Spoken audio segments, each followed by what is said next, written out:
মানিকগঞ্জে ফসল কাটার উৎসব চলে এসেছে। তো তাই আজকে এই ড্রোন দিয়ে একটি সুন্দর একটি ভিডিও তৈরি করলাম। তো ভিডিওটা পুরোপুরি দেখুন। মানিকগঞ্জের সিংগাইরে ধল্লা ইউনিয়নের ঘুমদক্ষিণ গ্রামে ফসল কাটার উৎসব চলে এসেছে। তাই কৃষকের মুখে হাসি, এবার ফসল হয়েছে ভালো।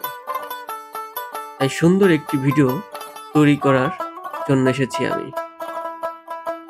তো যারা মানিকগঞ্জ থেকে ভিডিওটা দেখছেন অবশ্যই ভিডিওটা শেয়ার করে দেবেন এবং লাইক অবশ্যই কমেন্টস করে দেবেন কোথায় থেকে দেখছেন।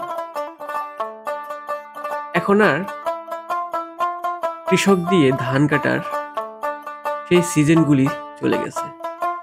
এখন চলে এসেছে নতুন প্রযুক্তি।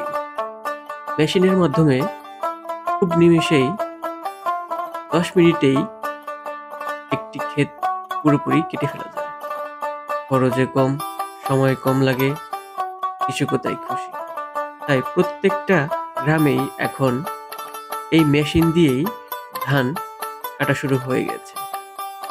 তো এখন ধান কাটা শেষ হয়ে গিয়েছে।